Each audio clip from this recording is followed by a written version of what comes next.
Hello friends, मैं संदीप आप सब लोगों का फिर से एक बार स्वागत करता हूं मेरे इस नए वीडियो में और हमारे टिप चैनल पे। और गाइस, आज इस वीडियो में हम बात करने वाले best exercises for hip pain और ग्लूट पेन रिलीफ के बारे में। तो गाइस, आज इस वीडियो में मैं आप लोगों को ऐसे कुछ एक्सरसाइजेस बताने वाला हूं, जो एक्सरसाइजेस अगर आपको ग्लूट में पेन हो रहा है, आपको अगर यहाँ पे हिप के पीछे की तरफ बहुत ज़्यादा पेन हो रहा है, जब भी आप चलने की कोशिश करते हो आपका बैलेंस चला जाता है, आपको पेन होता है, जब आप उठते हो बैठते हो तब आपको पेन होता है, या किसी रीज़न की वजह से आप अगर आगे झुकते हो तो उस टाइम यहाँ पे आपको एक स्टिफनेस और पेन फील होता है। तो ये सारा पेन कम करने के लिए आज जो एक्सरसाइजेस मैं बताने वाला हूँ वो आपको बहुत ही काम की होने वाली है। तो गाइस, वीडियो शुरू करने से पहले रिक्वेस्ट करना चाहूँगा, अगर आप चैनल पर नए हो तो चैनल को जरूर सब्सक्राइब कीजिए, वीडियो को लाइक कीजिए और शेयर कीजिए। तो गाइस, ग्लूट में या हिप में पेन होने के काफी सारे रीजंस हमें देखने को मिलते हैं। उसमें सबसे पहला आता है पिरिफॉर्मिस सिंड्रोम। पिरिफॉर्मिस सिंड्रोम के ऊपर एक डिटेल वीडियो बना के मैंने चैनल पे अपलोड कर दिया है। अगर आपने वीडियो नहीं देखा तो उसका लिंक मैंने नीचे डिस्क्रिप्शन बॉक्स में दे दूंगा, आप वहां पे जाके चेक कीजिए। तो गाइस, पिरिफॉर्मिस सिंड्रोम में होता क्या है, आपकी जो साइटिक नर्व होती है वो आपके जो हिप में पिरिफॉर्मिस मसल होता है उसके बीच में से क्रॉस होती है। अब काफी बार उस मसल के टाइटनेस और वीकनेस की वजह से वो क्या करता है, उस नर्व के ऊपर प्रेशर क्रिएट करता है और उस टाइम आप लोगों को हिप में पेन शुरू होता है, वो पेन आपके पैर में नीचे हिल तक चला जाता है। तो ये होता है पिरिफॉर्मिस सिंड्रोम का पेन। उसके साथ साथ अगर आपका पोस्चर, स्पेशली अगर आपका सिटिंग का पोस्चर, बैठने का तरीका गलत है, काफी लोगों को मैंने देखा है वो जब भी सोफे पे बैठते या वर्क फ्रॉम होम की टाइम काफी लोग क्या करते हैं, अपने जो बैठने का तरीका होता है बहुत गलत हो जाता है। जब वो सोफे पे बैठते हैं, चेयर पे बैठते हैं, वो क्या करते हैं, ऐसे क्रॉस लेग सिटिंग पोजीशन में एक पैर को दूसरे पैर के ऊपर ऐसे डाल के बैठते हैं। उसके साथ साथ काफी लोगों को ऐसे एक कोने में घुस के टेढ़ा बैठने की आदत होती है। अगर इस सारे रीजन की वजह से आपका जो पोस्चर होता है उसमें कहीं ना कहीं प्रॉब्लम शुरू हो जाता है, आपके मसल्स में इम्बैलेंस शुरू हो जाता है और उसकी वजह से भी आपको हिप में या ग्लूट में पेन होना बहुत ही कॉमनली देखा जाता है। तो ये सारा पेन कम करने के लिए आज की जो भी एक्सरसाइजेस मैं बताने वाला हूँ उसको हम दो कैटेगरी में डिवाइड करेंगे। सबसे पहले हम देखेंगे स्ट्रेचिंग वाला पार्ट और उसके बाद हम देखेंगे स्ट्रेंथनिंग वाला पार्ट।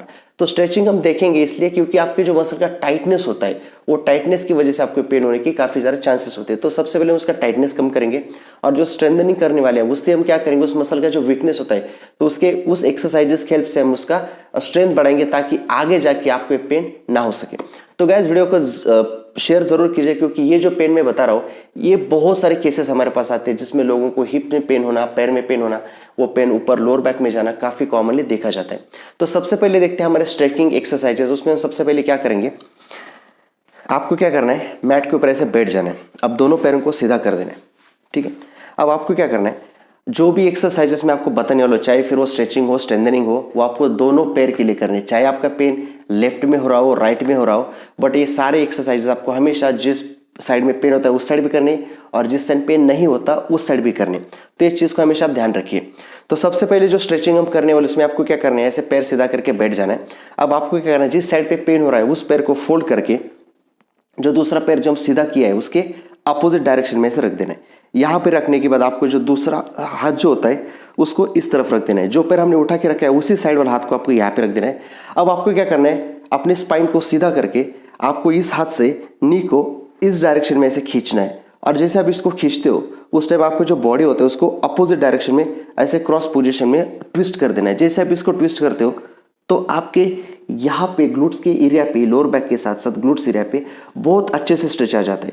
तो आपको क्या करना है, पैर को बस ऐसे रखना है, इस हाथ से यहाँ पकड़ के, इस हाथ से यहाँ पकड़ के बस धीरे से बॉडी को ऐसे ट्विस्ट कर देना। जैसे आप ट्विस्ट करते हो तो आपको यहाँ पे बहुत अच्छे से स्ट्रेच आ जाता है। अब इस स्ट्रेच को हम होल्ड करेंगे 10 से 15 सेकेंड और 3 से 4 बार इसको रिपीट करेंगे। अब इसको दूसरी तरफ से देखेंगे ताकि आपको और अच्छे से क्लियर हो जाएगा। अब एक पैर मैंने सीधा रखा है, दूसरे पैर को उठा के यहाँ पे रख दिया उस पैर के बाजू में। अब मैंने सेम हाथ को पीछे रख दिया। अब इस हाथ को यहाँ पे नी पे पकड़ के मैंने क्या किया, नी को इस तरफ खींच रहा हूँ और खींचने के साथ साथ मैं अपने बॉडी को अपोजिट डायरेक्शन में ऐसे ट्विस्ट कर रहा हूँ। तो जब मैं ट्विस्ट करता हूँ तो यहाँ पे आपको लोअर बैक ग्लूट्स एरिया में बहुत अच्छे से स्ट्रेच आ जाता है। तो इसको आपको होल्ड करना है 15 से 20 सेकेंड और दोनों साइड से 2 से 3 बार इसको फॉलो करना है। तो ये था हमारा फर्स्ट स्टेज। अब हम देखें हमारा दूसरा स्टेज जिसको हम बोलते हैं पिजन पोजिशन। ये बहुत इंपॉर्टेंट स्टेज होता है जिन लोगों के हिप में इम्बैलेंस होता है, हिप पेन होता है या उसके साथ साथ वो पेन आपके पैर में चला जाता है। तो इसके लिए आपको क्या करना है, इस पोजीशन में आना है। अब आपको एक पैर को ऐसे फोल्ड करके रखना है, ठीक है, ध्यान से देखिए, ऐसे फोल्ड करके रखना है और जो दूसरा पैर होता है उसको ऐसे सीधा कर देना है। अब सीधा करने के बाद आपको क्या करना है, धीरे धीरे धीरे धीरे इस पैर को पीछे की तरफ पुश करते रहना है। अब आपको क्या करना है, धीरे से बॉडी को ऐसे आगे रेस्ट कर देना है। अब जैसे आप रेस्ट कर देते हो तो यहाँ पे जो पैर हमने आगे रखा है वहाँ पे बहुत अच्छे से स्ट्रेच आ जाता है। अब इस पोजीशन को आपको होल्ड करना है 15 से 20 सेकेंड और 3 से 4 बार इसको रिपीट करना है। तो ये जो स्पेशली ये जो मैं पोजीशन बता रहा हूँ इसको हम पिजन पोजीशन बोलते हैं। ये आपके पूरे पैर को लैटरल साइड आपके हिप में बहुत अच्छे से स्ट्रेच देती है। इनिशियली आपको ये थोड़ा कंफर्टेबल नहीं रहेगा तो आप क्या करो, बॉडी को आगे मत लेके जाओ, बस हाथ पे ऐसा करो। जैसे जैसे आपका ये टाइटनेस कम होते जाएगा, आपका फ्लेक्सिबिलिटी बढ़ते जाएगा, धीरे धीरे उस टाइम आप क्या करो, कुछ दिन बाद बॉडी को आगे लेके जाओ और नीचे जाने की कोशिश करो एंड इसको होल्ड करो। अगर हम इसको दूसरे साइड से देखेंगे तो आपको क्या करना है, पैर को बस ऐसे यहाँ पे रख देना है, दूसरे पैर को सीधा कर देना है और धीरे से ऐसे आगे की तरफ ऐसे झुक जाना है। तो अगेन इसको आपको होल्ड करना है 15 से 20 सेकेंड और इसके आपको 2 से 3 रिपीटेशंस फॉलो करने हैं। तो ये था हमारा दूसरा स्ट्रेच। हम क्या कर रहे हैं, जितने भी हमारे ग्लूट्स के लैटरल रोटेटर्स होते हैं, जो लैटरल रोटेशन में काम आते हैं जो मसल्स, उसका स्ट्रेचिंग कर रहे हैं, हमारे लोअर बैक का स्ट्रेचिंग कर रहे हैं और उसके साथ हम हमारे हैमस्ट्रिंग का भी स्ट्रेचिंग करेंगे। अब देखते हैं हमारा थर्ड स्ट्रेच। उसमें आपको अभी लेट जाना है। अब लेटने के बाद आपको क्या करना है, एक पैर सीधा करना है, दूसरे पैर को यहाँ पे पकड़ के पूरा ऐसे ऊपर खींच के रखना है। जैसे आप इसको खींचते हो आपको पूरा इस एरिया में अच्छे से स्ट्रेच फॉलो होता है, फील होता है। आपको होल्ड करना है 15 से 20 सेकेंड्स और अगेन इसको छोड़ देना है। अब हम दूसरी तरफ से देखेंगे, आपको यहाँ पे पकड़ना है, होल्ड करना है 15-20 सेकेंड के लिए एंड रिलैक्स। तो ये था हमारा थर्ड स्ट्रेच। अब हम देखते हैं हमारा फोर्थ स्ट्रेच। उसमें आपको क्या करना है, पैर को दोनों फोल्ड करके लेना है। अब फोल्ड करने के बाद आपको क्या करना है, इस पैर को यहाँ पे ऐसे रख देना है, ठीक है, क्रॉस पोजीशन में। अब आपको इस हाथ से यहाँ पे पकड़ना है और यहाँ पे पकड़ने के बाद आपको क्या करना है, इस नी को अपोजिट डायरेक्शन में ऐसे खींच के लेके जाना है। जैसे भी इसको खींचते हो तो आपको यहाँ बहुत अच्छे से स्ट्रेच आ जाता है। अगेन इसको आप होल्ड करो 15 से 20 सेकेंड एंड 3 से 4 बार रिपीट करो। अब हम क्या करेंगे, दूसरे साइड से देखेंगे, हमने पैर को यहाँ पे रखा, इस हाथ से यहाँ पे पकड़ा और अगेन हम क्या कर रहे हैं, इस नी को अपोजिट डायरेक्शन में ऐसे खींच रहे। जैसे हम खींचते तो बहुत अच्छे से आपको ग्लूट के ऊपर स्ट्रेच आ जाता है। इसको होल्ड करो 15-20 सेकेंड एंड 2 से 3 बार रिपीट करो। यस। अब इसके साथ हम देखेंगे हमारा लास्ट स्ट्रेच। उसमें आपको क्या करना है, अगेन पैर की पोजीशन ऐसे रखने से इस पैर को यहाँ पे रखना है, ठीक है, सीधा।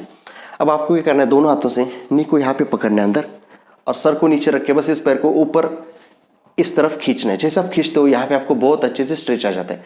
अब इसमें लोग गलतियाँ क्या करते हैं गाइस, जब हम इसको खींचते ना तो लोग अपने हिप ऐसे उठा लेते, तो इसको उठाना नहीं बिल्कुल भी, इसको नीचे रेस्ट करके रखना है। बस जितना आपको फील कंफर्टेबल लग रहा है उतने इस पैर को खींचना है और हिप को नीचे रेस्ट करके रखना, आपको यहाँ पे बहुत अच्छे से स्ट्रेच आ जाएगा एंड रिलैक्स। अगर हम इसको दूसरी साइड से देखेंगे तो हमने पैर को यहाँ पे रखा, दोनों हाथों से यहाँ पे पकड़ा और फिर हमने हिप को ऐसे रेस्ट करके रखा है, बस इस पैर को ऐसे खींच रहे। जैसे हम खींचते तो इस साइड में बहुत अच्छे से स्ट्रेच आ जाता है। इसको अगेन होल्ड करो 15-20 सेकेंड और इसके 3 से 4 रिपीटेशंस फॉलो करो। तो ये थे हमारे वो सारे स्ट्रेचिंग एक्सरसाइजेज जो आपको टाइट ग्लूट्स मसल को रिलीज करने में हेल्प करेंगे, वहाँ का पेन कम करने में हेल्प करेंगे। अब हम देखते हैं हमारे स्ट्रेंथनिंग एक्सरसाइजेस। उसमें आपको क्या करना है, जो हमारा सेकंड पार्ट होता है जिसमें हम क्या करेंगे, जो वीक मसल उसका स्ट्रेंथ बढ़ाएंगे ताकि उसकी जैसे स्ट्रेंथ बढ़ते जाएगा तो उसके साथ वहाँ का पेन कम होते जाएगा और आपका पोस्चर का जो इम्बैलेंस है हिप में वो भी कम होने में बहुत बड़ा हेल्प होगा।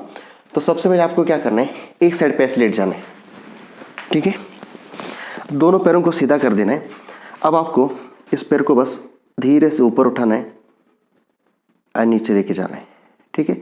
अब इसमें आपका बॉडी सीधा होना चाहिए, आपको आगे झुकना नहीं, ऐसे पीछे झुकना नहीं, पूरा बॉडी आपका सीधा होना चाहिए। बस पैर को हल्के से ऊपर उठाना है एंड नीचे लेके जाना है। तो जिसको हम बोलते हैं साइड लेग रेजेस, ये क्या कर रहे हैं, हमारे जो ग्लूट्स मसल है उसका स्ट्रेंथनिंग करने में बहुत बड़ा हेल्प कर रहे हैं। तो अगेन आपको इसके 15 से 20 काउंट करने और 3 से 4 बार इसको दोनों तरफ से फॉलो करना है। आप देखते हैं हमारा दूसरा स्ट्रेंथनिंग एक्सरसाइज। उसमें आपको क्या करना है, इस पैर को अगेन थोड़ा ऊपर उठाना है, अब आगे की तरफ लेके जाना है एंड पीछे, अगेन आगे लेके जाना है एंड पीछे, ठीक है। अगेन आपको इसको आगे लेके जाना है। तो इसके अगेन आपको 15 से 20 काउंट करने और 3 से 4 बार दोनों साइड से आपको फॉलो करना है। अब देखते हैं हमारा थर्ड स्ट्रेंथनिंग एक्सरसाइज। उसमें आपको क्या करना है, दोनों पैरों को ऐसे फोल्ड करके रहना है, ठीक है। फोल्ड करने के बाद आपको क्या करना है, आपके दोनों जो फीट होते हैं उसको टच करके रखना है। अब आप क्या करेंगे, बस आपका जो नी होता है उसको बॉडी को सीधा रख के आप क्या करो, बस इसको हल्के से ऊपर उठाना है एंड डाउन। तो इसको क्लैम्पशेल एक्सरसाइजेस बोलते हैं। अगेन ऊपर उठाओ एंड डाउन। तो इसमें हम क्या करें, बस हमने नी को ऊपर उठा रहे एंड नीचे लेके जा रहे। तो ये करते टाइम हम मेरे जो दोनों फीट है वो एक दूसरे को टच करके रखे। ऐसे आपको उठाना नहीं है बिल्कुल भी, बस आपको इसको ऐसे ऊपर लेके जाना है एंड नीचे लेके आना है, ऊपर लेके जाना है एंड नीचे लेके आना है। अब हम देखते हैं हमारा लास्ट फोर्थ एक्सरसाइज जो आपके वीक ग्लूट्स मसल होते हैं उसका स्ट्रेंथन करने में हेल्प करेगा। इसको हम बोलते हैं हिप एक्सटेंशन। उसमें आपको क्या करना है, इस पोजीशन में लेट जाना है, ठीक है। अब लेटने के बाद आपको क्या करना है, आपके दोनों पैरों को सीधा कर देना है और सीधा करने के बाद आपको बस पैर को ऊपर उठाना है, नीचे लेके जाना है, अगेन ऊपर उठाना है, नीचे लेके जाना है। अब इसमें आपको जो नी रहेगा वो सीधा रहेगा, उसमें बिल्कुल बेंड नहीं करना, तो इसको बस ऊपर उठाना है, नीचे। अगर हम दूसरी साइड से देखेंगे तो ऊपर उठाना है और नीचे लेके जाना। तो इसके हमें 15 से 20 काउंट करने और 3 से 4 रेपिटेशन इसके फॉलो करने।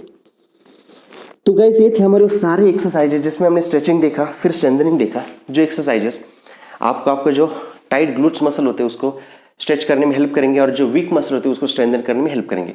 तो आई होप इस वीडियो में जो भी एक्सरसाइजेस मैंने आज आपको बताने की कोशिश की वो आपको पूरी तरह से समझ में आए होंगे। अब हम मिलते हैं हमारे अगले वीडियो में ऐसे किसी नए टॉपिक के साथ। तब तक के लिए टेक केयर।